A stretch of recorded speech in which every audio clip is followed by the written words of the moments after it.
Wow. It had been quite a long while since my previous century. But hey, if you're new, welcome to a segment on this channel called Storytime That's It. For this edition, I'm describing something I've been denying as long as I'm still living.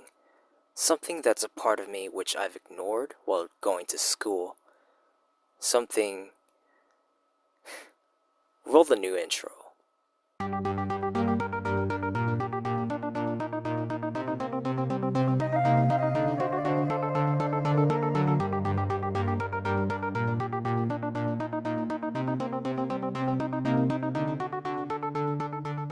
Anyway, it's something that I never dared to explain to others until now.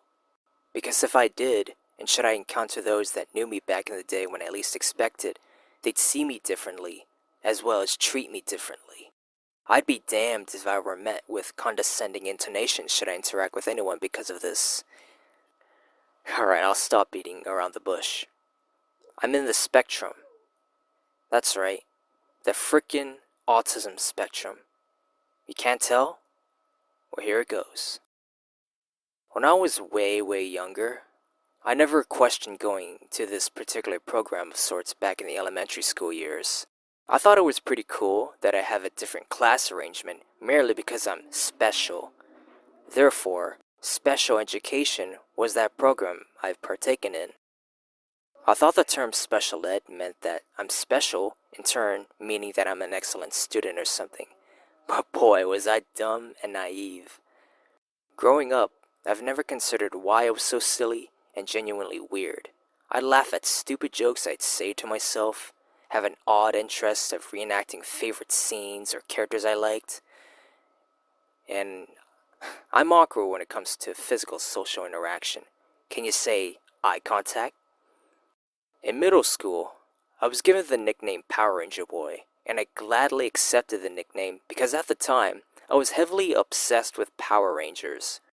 Or to be exact, Super Sentai, as I've discovered the franchise long after summer school. The idea that when someone is in the spectrum, they're likely to be in their little world really applies to someone like me. Damn. I remember trying to make friends during the school years, but most of the time, I was more comfortable by myself. I suppose, when I have these ideas in my head, who would want to listen to me? You'd probably say that everyone has a little bit of autism. Really? Well, I personally believe in order to have the diagnosis, one has to have certain traits that is legitimately autistic. Now, when it came to high school, boy, oh boy, it was a tough time as someone who happens to have autism. My actual experiences in high school were a far cry from what I wanted to do during those 4 years. Getting into a relationship, possibly joining a club of sorts, and sharing my hobbies the proper way, and even learning to be self-sufficient post-high school. How it really went down was me drawing frickin' Power Rangers while everybody else in the same grade were having normal teenager lives. I was often the one getting approached and never the one doing the approaching unless it's school related. By the way, you should know who you were when I brought this up. I appreciate the times you'd interact with me, despite how I've acted during those years. Since I've established DJ hip songs starting around sophomore year, I've looked to digital music making as not just a medium to express myself, but as my form of escapism besides drawing. I couldn't bring myself to interact with anyone, and I didn't really know why. I bet most people thought I was a deaf-mute or loser, which may be true. Long after a failed suicide attempt, I graduated high school in 2014, and I wanted to just leave the ceremony when it ended. I felt terrible deep in my heart because I didn't know what was really wrong with me.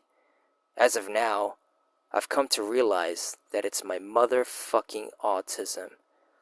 As of making this injury, I have a love-hate relationship with my traits of autism. Because of the very condition, I'm having difficulties managing my life. Not that it's severe because I have mild autism. I can still function, but my brain is literally wired differently. Autism is a gift. Yeah, it can also be a curse. I may be using my traits to help create my little universe, but ultimately, I'd feel like shit because I couldn't behave normally like the next person who was neurotypical. How about some bonus stuff? Courtesy of some Instagram posts on the Explore page, I've learned that autism is merely a spectrum and not a linear scale. High functioning and low functioning are basic terms that don't really apply to those of us who have the official diagnosis or otherwise undiagnosed.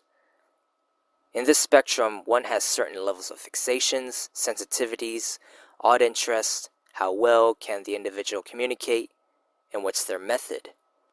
While I'm mostly quiet around people unless my attention is needed, I do feel inferior as I'm surrounded by talkative people, and their seemingly over-the-top attitudes make me cringe, and I'd hide my urge to negatively react very well.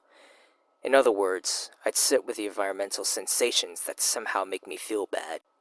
And despite living with this wacky condition of autism, I was able to make friends to say the least.